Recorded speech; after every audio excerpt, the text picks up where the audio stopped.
Hello, my name is Дейвид Migel Gray, and I'm an assistant professor of philosophy at Colgeight University. Is race something we can fully explain in terms of the natural world around us? Welcome to part 2 of the 4-part series on racial ontology, a guide for the perplexed. In the first part, we discussed 3 general problems that make giving any account of race difficult. Those were the domain problem, the expertise and deference problem, and the mismatch problem. For part 2 of this series, I want to look at a particular set of theories that we can call naturalist theories of race. While the term naturalism is used in many different ways, we can think of naturalism as the view that properties within a particular domain of investigation are physical properties. For instance, there are lots of domains of inquiry where we may believe in non-physical properties. You might believe in numbers, which are a kind of abstract object as they aren't located in space or time. Or you might think that moral properties, like the wrongness of pushing someone in front of a car, is a non-physical property. That is, if we look at all the physical stuff involved in pushing someone in front of a car, for example, the car, the person, the act of pushing, you might think that the wrongness is not among those physical parts. If one were to be a naturalist about moral properties, they might claim that the moral properties are among the physical parts. But leaving that difficult debate on moral naturalism aside, we can say that to be a naturalist about race is to say that racial properties just are physical properties. If you are wondering what, aside from physical properties, racial properties could be, one possible alternative is that racial properties are social properties. Social properties are those that are dependent on human acts and decisions, while properties that we consider physical are thought to be independent of human acts and decisions. Take an example of an object like the Great Sphinx of Giza. The property of being made of limestone is a natural property of the statue. Limestone isn't something that is the result of human actions or decision-making. However, the fact that this object is a statue isn't a natural property.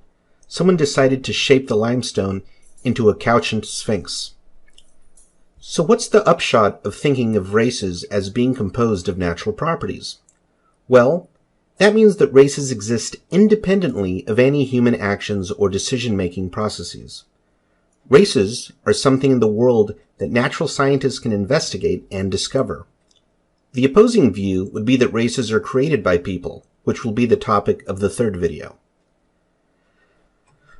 So now, we have an idea both of what it means to think of races in terms of natural properties, as well as what that view can be contrasted with. This leads us to the question, which natural properties? For the naturalist, there are a lot of different accounts of what race could be.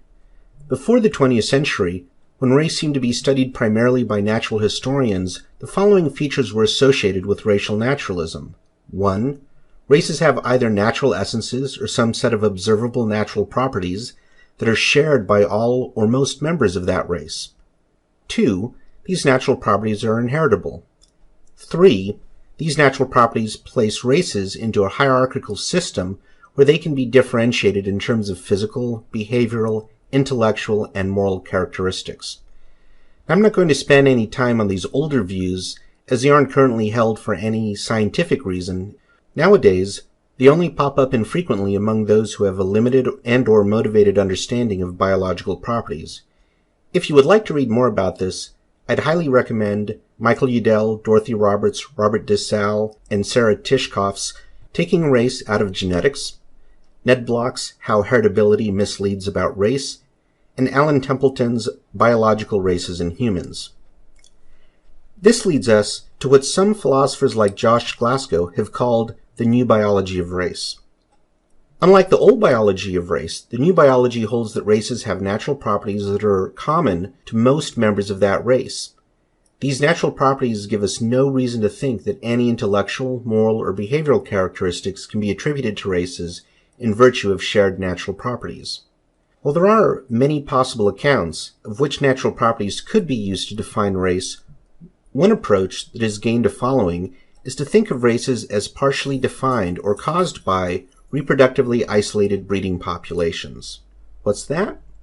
Well, a population is a group of the same species that live in the same place. What makes a population a breeding population is that members of this group can and do sexually reproduce. However, there are a few things that could make a breeding population reproductively isolated. One way is that the breeding population is geographically cut off from other breeding populations of their own species. For instance, you can imagine a group of people cut off from others because they live on an island or are separated by mountains or deserts. In this case, geographic properties of our world would shape our natural properties. Another way a breeding population could be reproductively isolated is that even though a population is located together and could interbreed, portions of that population don't interbreed with other portions. For instance, if there were cultural taboos about subgroups of wealthy or short individuals breeding with subgroups of poor or tall individuals respectively, those subgroups could be reproductively isolated even if they live in the same location. In this case, social elements of our world would shape our natural properties. So that's what reproductively isolated breeding populations are, but how might they be used to define race? One way is that we can often define race in terms of ancestral relations. For instance, if someone is of a particular race, let's call it race X, we can explain conditions for that individual being of that race.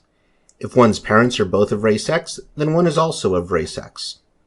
Now you might see a couple of problems here. First, what happens when one parent is of race X, but another parent is of race Y? In this case, we might have to say that the offspring are either a new race, say race Z, or don't have a race as they are the product of non-isolated breeding populations. Second, even if one's parents are both members of race X, what makes them members of that race? The answer is that their parents were also of race X. But now we're off in an infinite regress. The explanation of what makes someone a member of a race is not answered, but just pushed back a generation each time that question gets asked. We need an explanation that stops the infinite regress. One of two answers is normally given here.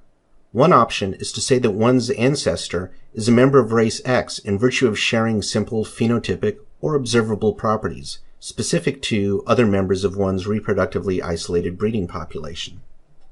A second option is to say that one's ancestor is a member of race X in virtue of sharing similar genotypic or genetic properties specific to other members of one's reproductively isolated breeding population. Given that much of our genetic makeup plays no direct role in our observable traits, the genotypic similarities would not necessarily mean that races have phenotypic similarities. So the accounts I just sketched, which make use of ancestral relations among reproductively isolated breeding populations and either genotypic or phenotypic properties, is one way to develop a naturalist account of race. For now, I'll leave it to you to think about how such a view can deal with the problems I outlined in the first video: the domain problem, the expertise and deference problem, and the mismatch problem. I should note that in an attempt to be quite inclusive of a variety of naturalist theories, I've not specified the different ways this account can be developed in order to respond to various concerns.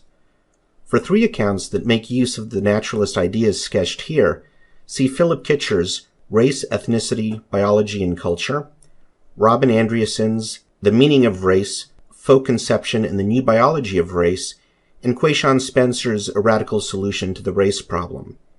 And for an attack on naturalist accounts, see Joshua Glasgow's On the New Biology of Race.